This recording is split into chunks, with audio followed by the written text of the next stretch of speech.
Greetings everyone. I hope you all are fine at your place. Students, today we will do last topic of chapter 3 of civics. So, our today's topic is who are the people in parliament. यानी parliament में कौन लोग जाते हैं। यहाँ पे people का जो वर्ड है वो किसके लिए यूज़ किया गया है? It is use for the representatives, यानी कौन जो रिप्रेजेंटेटिव होते हैं पार्लियामेंट में जाते हैं। So let's start our topic students. Parliament now has more and more people from different backgrounds. Students, अब पार्लियामेंट में बहुत सारे लोग जाते हैं अलग अलग बैकग्राउंड से, यानी ऐसा नहीं है कि कोई एक ही बैकग्राउंड के जो लोग सिलेक्टेड बैकग्राउंड के लोग हैं वो पार्लियामेंट में इलेक्ट होकर जाते हैं।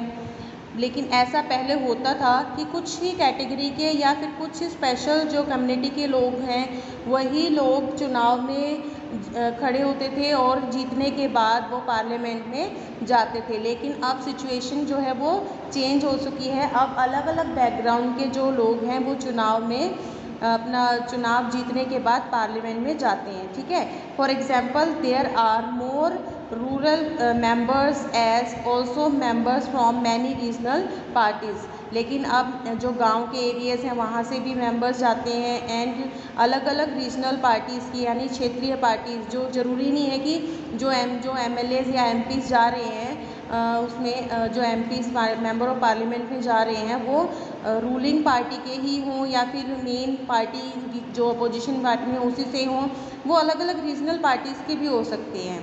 ठीक है, groups and people that were till now unrepresented are beginning to get elected to parliament, यानी जो ग्रुप और जो लोग पहले नहीं जाने जाते थे अब वो कहाँ पे इलेक्ट होके जाने लगे हैं? पार्लियामेंट में। ठीक है, there has also been an increase in political participation from Dalit and background classes, यानी अब है जो पहले जो दलित और जो बैकग्राउंड क्लास के जो लोग होते थे वो इलेक्शंस में पार्टिसिपेट नहीं करते थे एंड इन चीज़ों में वो पीछे रहते थे। लेकिन अब ये चीज़ें बढ़ने लगी है, इंक्रीज़ होने लगी हैं। ठीक है, सो आप ये टेबल देख सकते हो, इसमें कैसे जो परसेंटेज है यानी वोटर्स टर्नआउट होते हैं पहले जो कम होता था अब लेकिन थोड़ा सा इंक्रीज़ हो गया है। Okay, and it has been observe that representative democracy can not produce a perfect reflection of society. लेकिन हम ये भी मान सकते हैं कि जो डेमोक्रेसी है यहाँ पे वो एक परफेक्ट सोसाइटी को रिप्रेजेंट नहीं कर पा रही है, क्योंकि यहाँ पे सभी नहीं वोटिंग, आप देखते हो कि वोटिंग परसेंटेज है इतना ज़्यादा नहीं है। There is a realisation that when interest and experience separate us, it is important to ensure that communities that have been historically marginalised are given adequate representation. यानी अब हमने रियलाइज़ कर लिया है कि जैसे जो सोसाइटी यानी जो कम्युनिटी पहले मार्जिनाइज होती थी यानी जिनके साथ डिस्क्रिमिनेशन होता था अब उनको भी चांस मिलता है रिप्रेजेंटेशन का इन द पार्लियामेंट।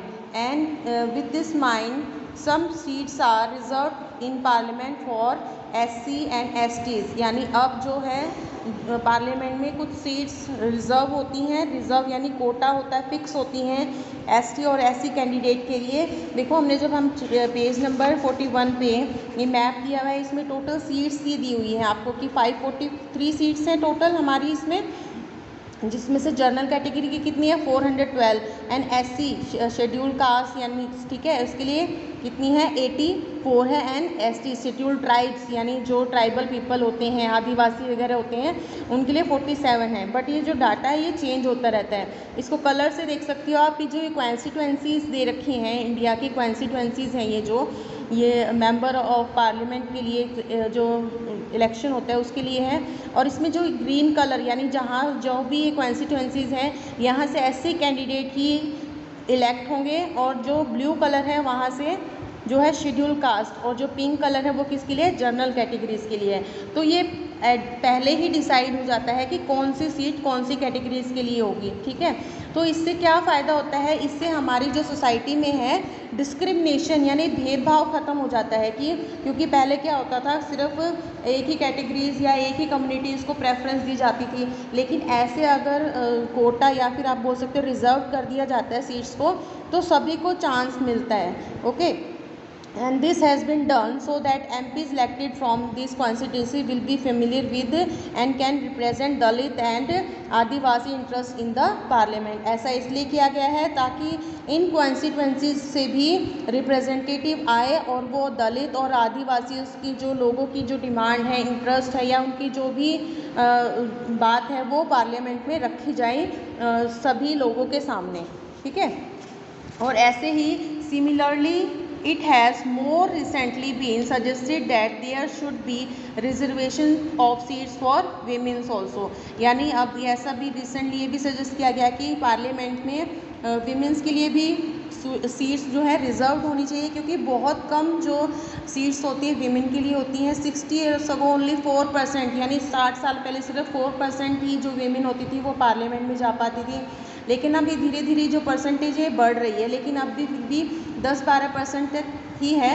लेकिन ये डिमांड की गई है कि कम से कम जो है 33% जो कोटा है पार्लियामेंट में किसके लिए रिज़र्व रखा जाए, विमेन के लिए रिज़र्व रखा जाए, ताकि जो 33% जो टोटल सीट्स हैं उनमें से किसको दे दी जाए, विमेंस को दे दी जाए और वो पार्लियामेंट में आए रिप्रेजेंटेटिव बन के.